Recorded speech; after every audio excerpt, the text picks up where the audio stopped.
आणि नाशिकच्या पालकमंत्री पदाचा वाद पूर्ण निकाली न निघता 15 ऑगस्ट पुरता निर्णय घेण्यात आलाय। रायगडमध्ये अदिती तटकरे तर तिकडे नाशिकमध्ये मंत्री गिरीश महाजन हे ध्वजारोहण करणार आहेत। मात्र गोगावलेंनी पालकमंत्री पदावरून आपला दावा कायम असल्याचं सांगितलंय।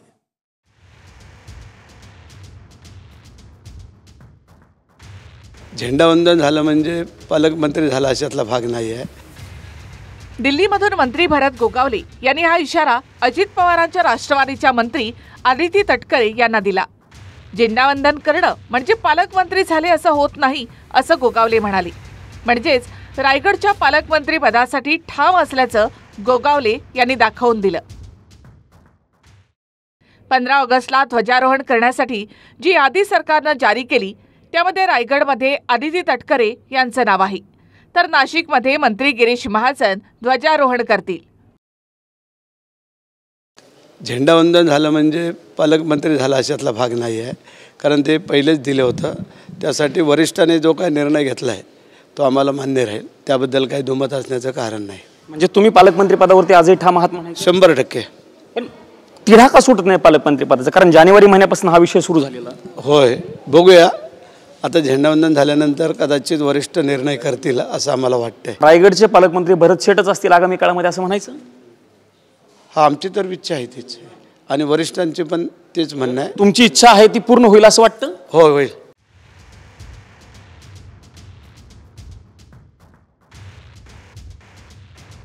आता गोगावलेंचा पत्ता पुन्हा कट झाल्यानंतर जितेंद्र आव्हाड आणि भास्कर जाधवांनी पूजेच्या व्हायरल व्हिडिओवरून दिवचले। ओम भट स्वाहा असं म्हणत आव्हाडांनी गोगावले यांना चिमटा काढलाय। माझ्या माहितीप्रमाणे 2 काळ्या जादूचे पुजारी ऑलरेडी रायगडमध्ये पोहोचले। ओम फट फट स्वाहा, ओम फट फट स्वाहा। चला, की ज्या पक्षाचे 3 आमदार निवडून येत आहेत, ज्या पक्षाचे 3 आमदार निवडून येत आहेत, त्या पक्षाला मात्र त्या जिल्ह्याचं पालकमंत्रीपद मिळत नाही, आणि ज्या पक्षाचा एकच आमदार निवडून येतोय त्याला पालकमंत्रीपद मिळतंय। मला असं वाटतं, मला काय म्हणायचं हे तुमच्या लक्षात नक्की आलं असेल, काहीतरी जादू एक आमदार निवडून येऊन सातत्यानं पालकमंत्रीपद मिळवतोय, त्या अर्थी त्यांच्याकडे कुठली तरी मोठी जादू आहे। भरत गोगावल्यांचं ओम फट स्वाहा, ओम फट स्वाहा हे काय, ती काय भगतगिरी का काय ती आहे ना, ती उपयोगी येत नाही असं मला वाटतं। मग ते लिंबूंचं काय झालं? ज्यूस तरी बनवलं का त्यांनी? ते दिल्लीत जात असताना CISF नुसतं खाकीत ते रुमाल असतो, त्याच्यात काय काय ते पाहावं। सरकार स्थापन झालं तेव्हापासूनच रायगड आणि नाशिकच्या पालकमंत्री पदाचा वाद आहे। गोगावले आणि दादा भुसे यांच्या दाव्यानंतर अदिती तटकरे आणि गिरीश महाजन यांच्या पालकमंत्री पदाला मुख्यमंत्र्यांनी स्थगिती दिली।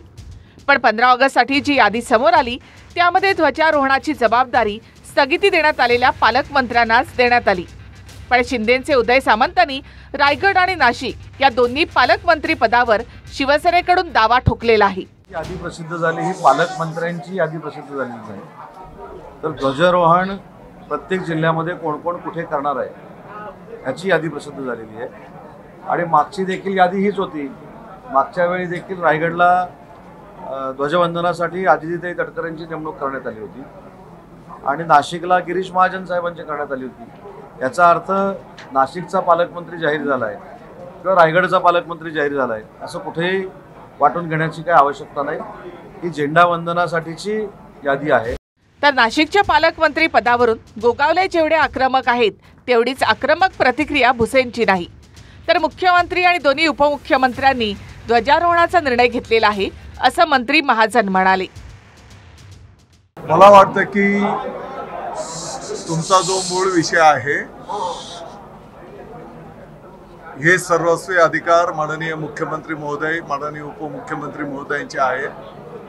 त्यांनी जो निर्णय केला त्याचं पालन करणं ही आपली सगळ्यांची जबाबदारी आहे। मला वाटतं तो विषय, तो निर्णय सगळा वरिष्ठांचा आहे।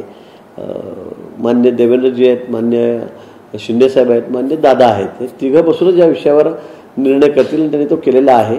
मला वाटतं की हा काही वादाचा विषय नाही आमच्याकडे करवंदीचा, पण सामंजस्याने सगळा हा विषय मला वाटतं ते संपवतील। जानेवारीमध्ये पालकमंत्री पदाची यादी जाहीर झाली. 8 महिन्यापासून रायगड आणि नाशिकवरून तोडगा निघालेला नाही. पण असं असलं तरी ध्वजारोहणाच्या निमित्तानं स्थगिती दिलेल्या पालकमंत्र्यांना संधी मिळाली आहे. म्हणजेच संकेत स्पष्ट आहेत. दिल्लीहून प्रमोद जगतापसह bureau report, TV9 Marathi, Mumbai.